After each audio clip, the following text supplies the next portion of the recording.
Hello and a very warm welcome to the Grassroots Weekender Show. We're back into Sunday, the end of the week, or the end of our week anyway, maybe the end of your week and the start of a new beginning, which is work tomorrow on the Monday. Sorry about reminding you about it, but hey ho, that's life I suppose. Let's just hope that you had a fantastic weekend and enjoyed yourselves. You may be still away on holiday or taking a 2 week break, staying off with the kids, going on days out, and the weather hasn't been that good, has it, for them. Our summer has been disastrous and I can't see us having a Indian summer. And we talk about global warming, don't we? Yeah, well there you go. We either have a good year or we don't. So we're looking forward to summer next year because it'll be really, really hot. That's my forecast anyway. Hey, we just may get the Indian summer, but we say that every year and unfortunately we don't get that. Okay, the start of the Premier League, it's begun. And I think many would have had a break over the weekends from the kids. We'll talk about grassroots football in a minute and how your preparations are going yourselves. But just how, are you happy now with the start of the Premier League season? Well, I know I am. I am. Because Liverpool, I thought, it was one of those games yesterday where I thought, well, you're working each other out, the style of football, and I was wondering what difference I could see within Liverpool there, and I didn't see much of a difference in the first half. Ipswich done okay. I know pundits are saying they done brilliantly. No, you could see, and I just didn't see them scoring against Liverpool. I could see us getting stronger, and I thought what they've done, they've burnt themselves out in the first half. Ipswich trying to perform, and Ed Sheeran, he was over the moon, and then he had to fly off, didn't he, half time to Serbia, and he's put a lot of money into Ipswich Town. But I think realistically Ed Sheeran's not soft, he just knew. They were hoping to gain a win against Liverpool, just hoping. But the second half, I was, yeah, you could see the opening, you could see the difference, the football, the style of play that we were coming together. I wanted to see attacking football because the first half I saw, and I don't like it, with Virgil van Dijk and holding the ball up at the back, looking, slow passing, slow build-ups, using the goalkeeper, and the forwards right on top of Alisson before you know it. And no wonder we start making mistakes. Okay, clean sheet. But yeah, first game, I was happy because it's a win. It could have been 4 or 5, maybe 6 at the end of it, but we didn't put our chances away. But 2-0, 3 points, you've got to be happy with that one, haven't you? And I thought when I watched the Everton game, they were on top, good 15 minutes there, they could have had 1 or 2 goals themselves, but they sat back and Brighton got more into it. You could see, you could read the game, and before you know it, the fans are booing and fans are leaving because goals. But I'm not too sure on the pundits who was going on about absolutely scandalous that should have been a penalty. Any football fan would look at that and think, why is that a penalty for a player standing on someone else's foot? I really couldn't. Clutching at straws was that word came to mind, and I couldn't believe. And it was the penalty that changed the game. If that was given for Everton, it would have been 1-1. But anyone, I was watching it with an Evertonian. I really was, and I said, honest opinion, was that a penalty? And he went, never in a million years. I don't know where some of these pundits come from. I really don't. I know he's an Evertonian anyway, but to be honest, I just thought, what a scandalous comment to make. Anyone who saw that, would you honestly have believed that was a penalty? Be honest about it, and I was watching and I was looking at VAR, and I know Sean Dyche is complaining about the time that was added on. The injuries could happen. But that's the first time I've heard anyone moan about the game time being added on. in a game where you just lost 3-0, and that's what you pick up on, the 9 minutes that were added. Uh, Another, I'm not being funny, but I like to see it regardless. And I say, you know, wasting time, these players are just coming back, they need to be mollycoddled. Come on, come on. They've had pre-season, they've had breaks, they've had holidays. We all have them. No one gives us time to adjust to work. Not in a million years. You go to work, you've got to be 100% regardless. Even if you're not feeling 100%, you've got to go out there.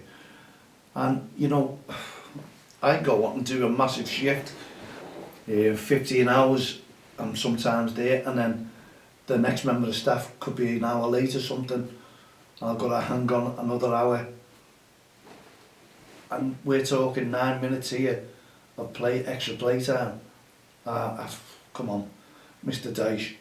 I think Evertonians will be looking at you going, I think get our team right before you start moaning about extra time being added on.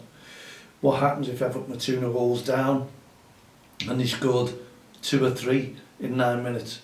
But he said not in a million years that's going to happen. But at least you could give hope. 1 or 2, you know, 3-2 is better than 3-0. If you didn't get back to 3-all, I couldn't understand. Tell me if I'm wrong, mal@unextraline.com. I really couldn't understand Sean Dyche's comments about time being added on at the end of the game. And it's going to happen, it's going to benefit them throughout the season if that's going to happen, I'll guarantee you. And then let's see if Mr. Dyche will moan about the added time. I don't think there's a fan out there who moans about added time. Unless you're winning 1-0 and then there's 9 minutes go on and you're thinking, oh dear. I think there was 7 or 8 minutes added on for Liverpool as well. 2-0 up. There's no moans, just get on with it. This is what we've all been screaming for. If you're fighting, if you're 1-0 down and then the referee puts on 2 minutes, 3 minutes, there's murder. There's absolute murder. I just don't understand that. Come on, mal@unextraline.com. Add me as a friend on Facebook, Twitter, LinkedIn, all the social network sites. Let me know if you're happy with the start of the season. I know the Evertonians will not be. Obviously that's why I put the comments. Everyone was all excited yesterday before the start of it, and after the first game, are we all excited still? Yeah, what do you see? What have you seen? I think referees' decisions were right, to be honest, for sending off. I couldn't say yeah, I was looking at the Newcastle game and, you know, head pushed towards, you know, it's a man's game, maybe a yellow card for the way he went down. If he started adding to it, I think that's when the punishment goes, whoa, sorry, because you have done this, I know you're prepared to get the player sent off.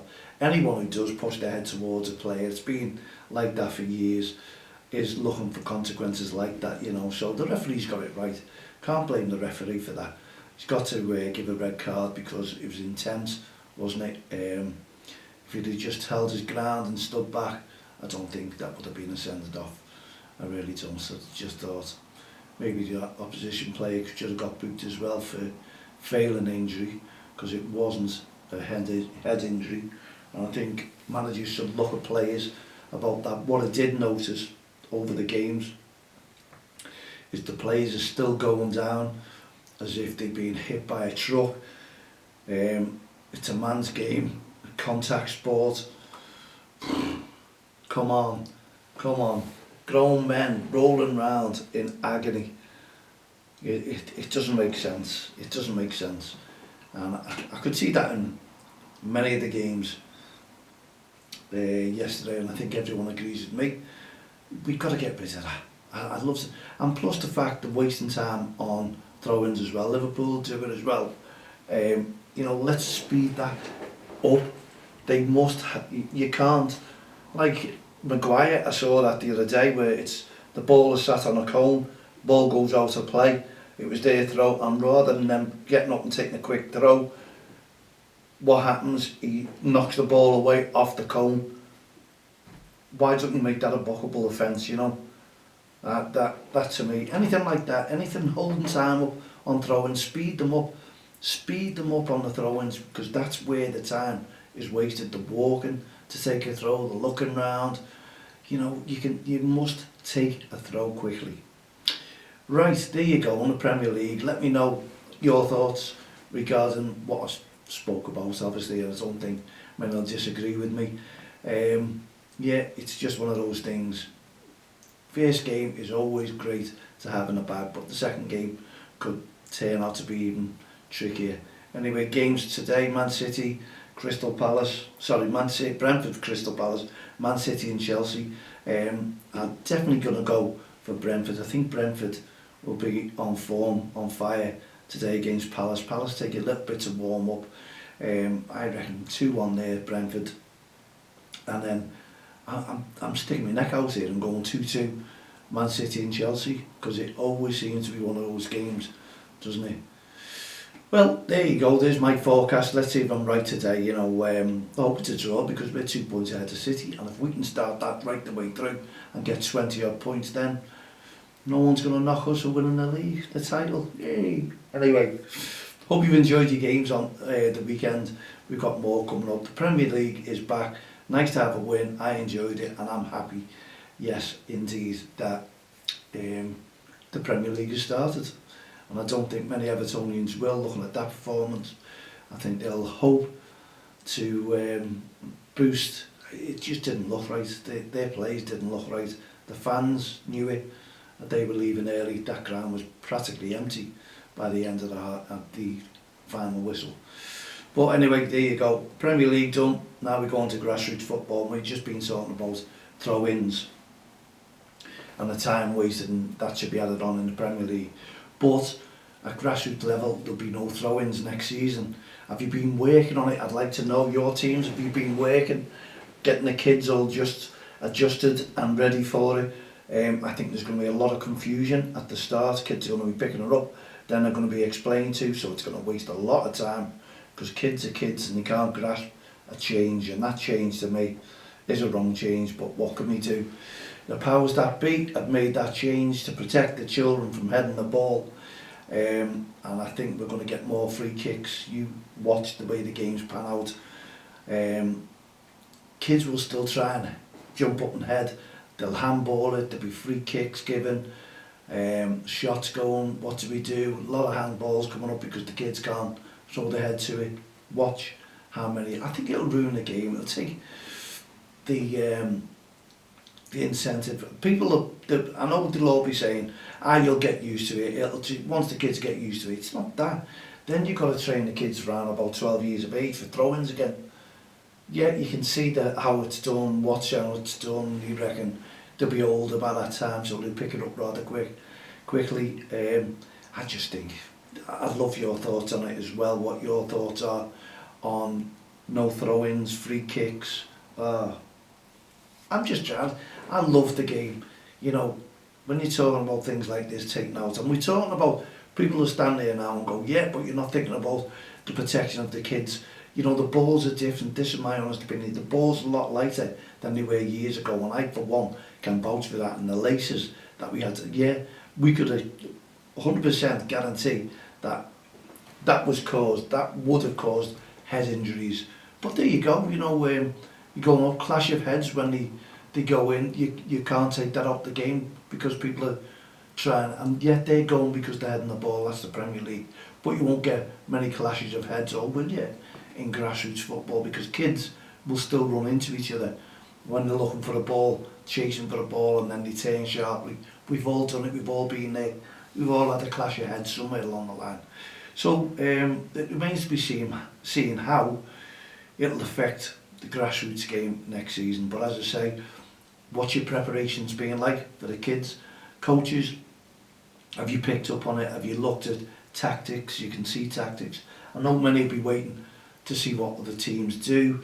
It'll be confusion for the kids first, what they can do. You've got to tell them. The referee's job is going to be a lot harder. They're going to have to try and explain it, what they need to do, and they've got to get it right as well, because it's part of the laws of the game now in grassroots football, and it will be a law change.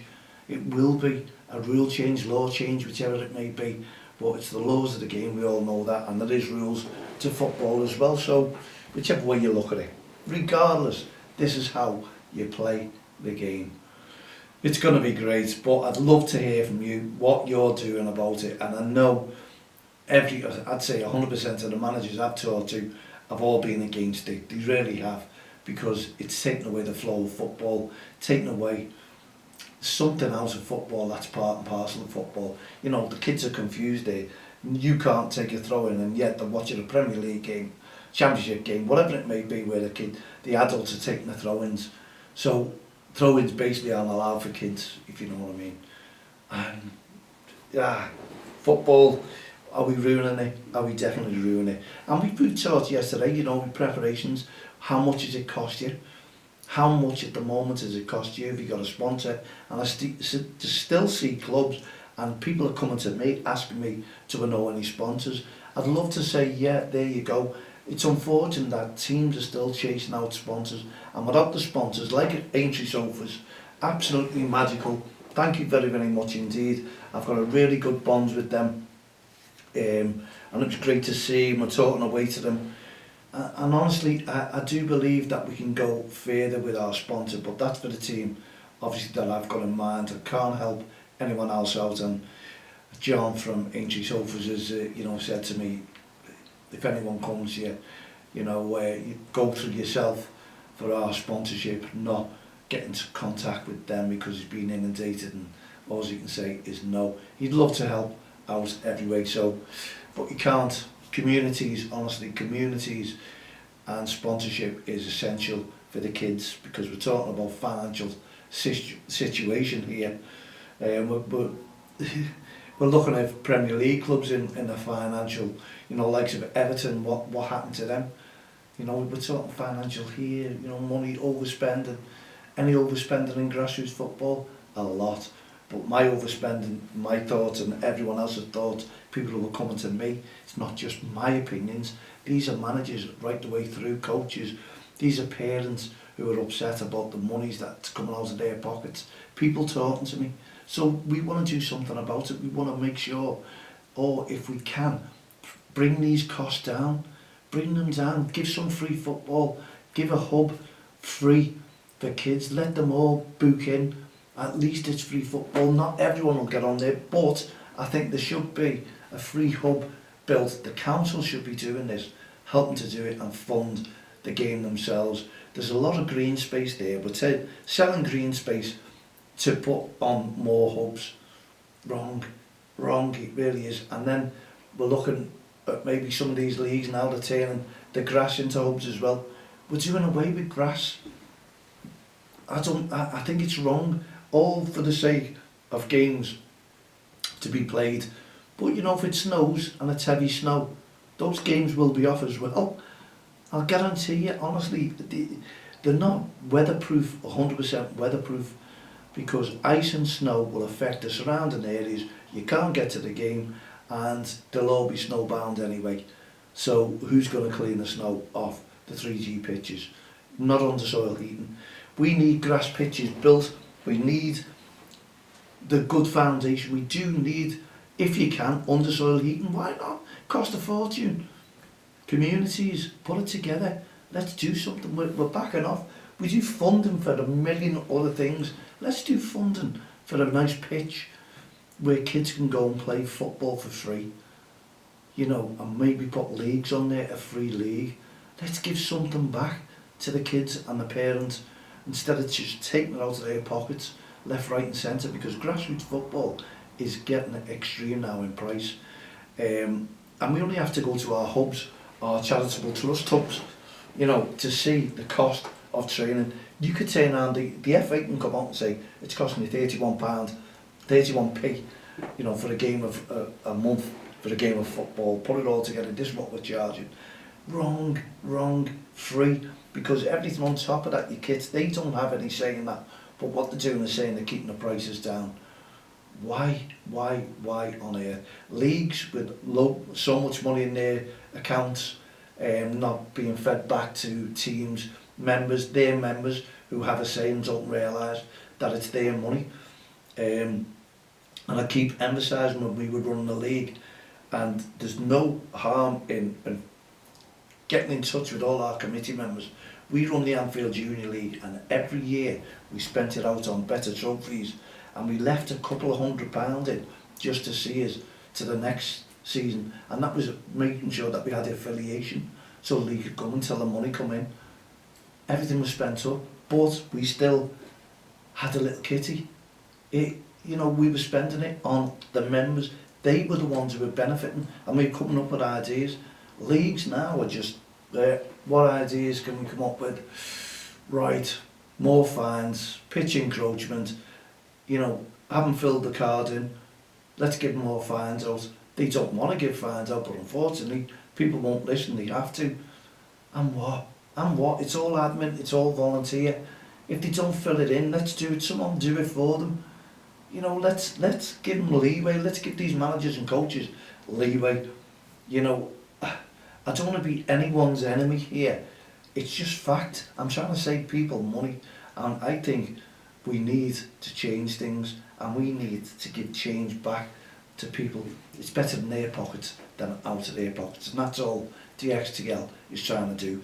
Bring the cost of courses down free if they can. Let's make them free for managers and coaches, volunteers who are getting the kids off the streets, keeping the kids off the street, keeping them active, keeping them busy, keeping them away from obesity, trying to do something good, and yet they're getting charged a fortune to go on a course, to do a manager's course, safeguarding, DBS, everything. I totally agree that they should all have safeguarding DBS, yeah, for our kids in the future. We need to look after, vet everyone who's coming into grassroots football about, you know, what these people are. I do agree with that, but I don't agree with the cost, the amount of money that managers and coaches are paying when they're voluntary. And I support the referees, I really do. And at the end of the day, referees are getting paid. They're not voluntary, really. And we need to cap that as well. But that has been my weekend. Grassroots, we're looking for change, and we're looking for change to stay in your pockets, but don't cross the line. Please let me know. Get in touch with me. You'll hear more about us next week, about what we're trying to do. Root for change with us at TXTL. From myself, thank you very much in the first place for tuning into the Grassroots Show. Been lovely to have you this weekend. Hope you can tune in on Friday with us. We'll be back around about 7 o'clock. In the meantime, from myself, Mal Lee, and all the team at the Grassroots Show, Don't Cross the Line, Respect Programme, Heart of Gold Initiative, No Ref, No Game, and Push for Change in Grassroots Football. Financial change, that is. Work with us and we'll help you out. I'm sure we can make a bigger difference in your pockets. We'll see you on Friday. Good night, God bless.